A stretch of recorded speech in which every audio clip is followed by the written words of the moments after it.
If you love grappling scrambles as much as I do, this fight is absolutely insane. Tim Elliot versus Tagir Ulanbekov. Now, let's touch on the striking a little bit first, right? I think that you're going to see that Tim Elliott swinging style, crazy brawler at 125 type of look. But then you got the Tagir Ulanbekov, right? Very technical, going to be picking his shots really well, finding the openings. So you know Tim's going to get hit.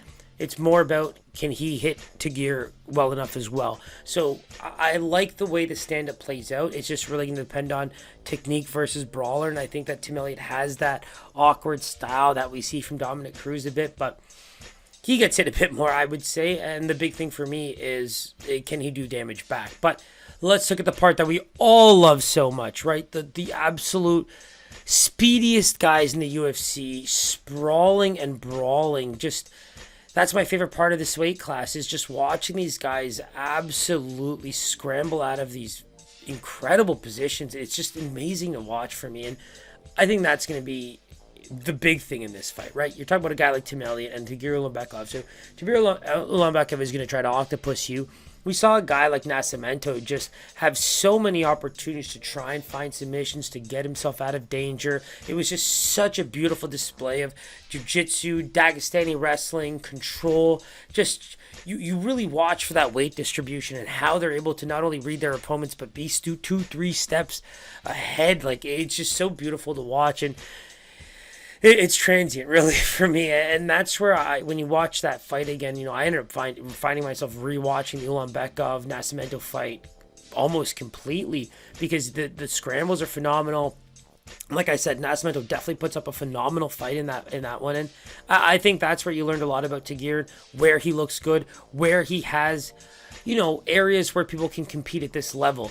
Now, can Tim Elliott compete with the Nascimento grappling? I think that's what we're going to see. Can Tim Elliott find ways to, even if he gets put on his back, use either scrambles or submissions just to get out of bad positions? That's going to be key if he does find himself on his back quite a bit. But I think that Tagir really does like to use his striking to set things up. You saw him work a lot out of the clinch, find ways to get his opponent to the ground. So it's little things like that you do want to kind of almost test the waters with both guys, because you really do think that Tim Elliott, he's a pretty solid a wrestler by himself at this weight class, and we've seen him compete against the top level fighters. And I mean, even look at his losing streaks; they're against the best fighters in the weight class. So it almost says a lot about Tagir Ulanbekov too if he joins those ranks against a guy like Tim Elliott, because I think that you look at his fight against Zhalgas Zhumagulus when they fought, I think it's Fight Nights Global. Yeah, I mean, I consider Ulanbekov undefeated right now. I mean, that's a win to me. Go watch it. It's on YouTube. I think it's a phenomenal fight, and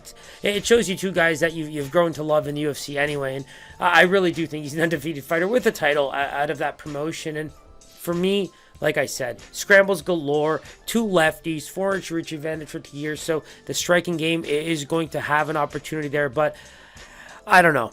I think Ulanbekov is going to be a -250 favorite on this fight, but I do think that Elliott deserves a bit more respect there, because I just think that in the areas where you want Ulanbekov to do really, really well, I mean, we saw Elliott have some, relative success against the Demetrius Johnson at his peak. So that's where I do really kind of want to give Tagir a lot of bump, but at the same time, Tim Elliott deserves bump too. So let's take a look. My guess for Vegas is Ulanbekov -250, but I do think that it could go higher, and I think Tim Elliott deserves way more respect than that. So let's take a look here. Tagir Ulanbekov, I mean, that's a snipe. -241 opener, but yeah, it's coming down a little bit. Some guys are putting him at -225 now. I do think that he's going to win that fight somehow, some way, but I think Tim Elliott at that +199, almost +200, people found some value in it. Now he's coming around that +185, +190 range, and again, I think the face-offs here, the length, how these guys look, I really do think Tagir Ulanbekov is going to find ways to win the fight. Tim Elliott's not known for completely knocking guys out, and to see him submit Tagir would be a feat in itself, and I mean, we've seen crazy things happen, and that would probably be one of them. So obviously, Ulanbekov is looking like a relatively above average favorite. So let's see if Tim Elliott can pull off another fantastic fight at the 125 weight class, and I'm pumped for it.